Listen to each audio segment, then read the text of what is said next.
ART ini sesuai dengan ADART atau tidak? Sesuai. Yang kedua, saya ingin tahu keseriusan kalian memilih saya ke Partai Demokrat, serius atau tidak?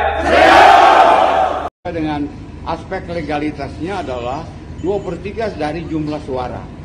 Kalau hitung-hitung mau lebih rendah lagi, 50% ditambah 1 lah gitu ya. Tapi kita hitung 2/3 lagi itu kan sudah memadai dan saya kira tidak ada masalah lagi.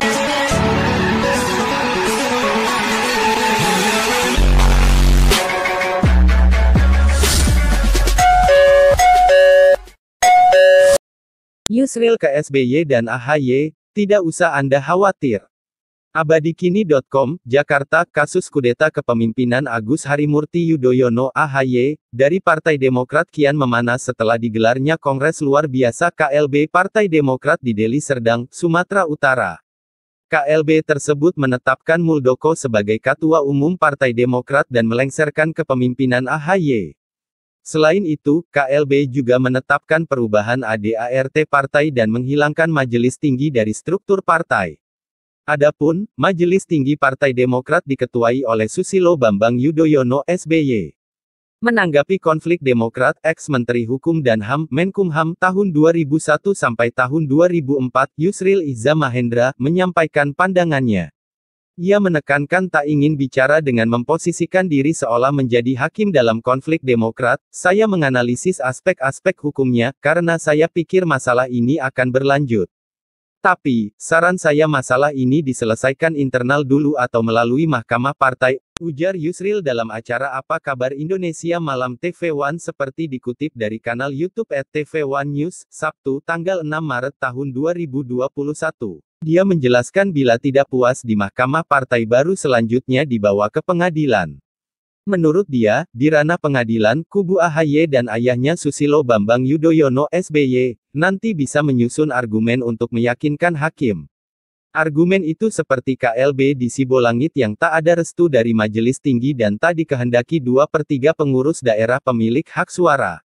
Yusril mencontohkan kasus dualisme kepengurusan yang pernah terjadi di Partai Golkar. Saat itu, kubu Agung Laksono menggelar KLB tandingan di Ancol, Jakarta Utara, pada waktu itu antara Pak Abu Rizal dengan Agung Laksono yang tiba-tiba ada kongres luar biasa di Ancol dan kemudian jadi persoalan. Dan itu debat di pengadilan.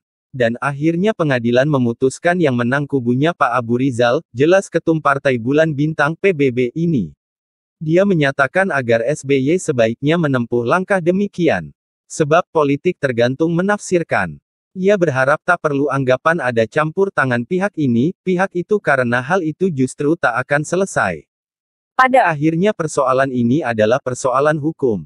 Dan persoalan hukum ini tergantung bagaimana sejauh kita susun kuat. Dan, saya meyakinkan hakim dan saya percaya pengadilan kita ini masih cukup objektif ya, lanjut pakar hukum tata negara itu. Kemudian, ia menyebut konflik di Partai Berkarya antara Tommy Soeharto dengan Muhdi PR.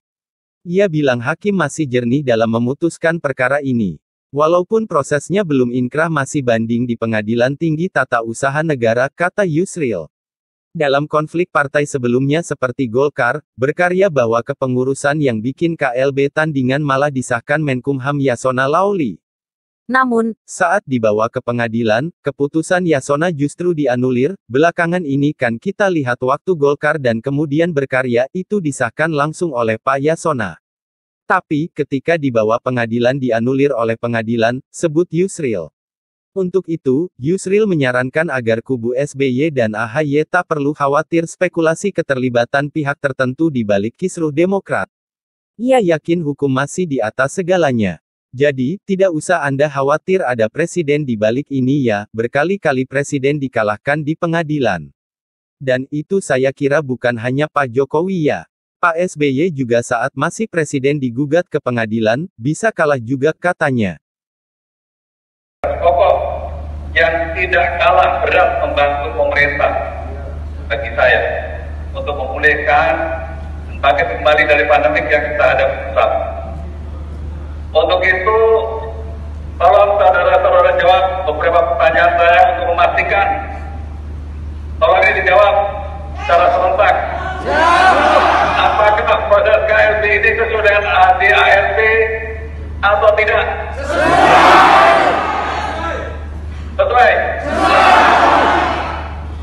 Yang kedua, saya ingin tahu keseriusan kalian memilih saya ke Partai Demokrat, serius atau tidak? Yang ketiga, sejauh mana keseriusan saudara untuk bekerja atas nama integritas, menempatkan merah putih di atas kepentingan pribadi atau golongan? Iya atau tidak? Oke, baik. Dengan demikian, saya menghargai dan menghormati keputusan saudara. Untuk itu saya terima menjadi ketua umum Demokrat.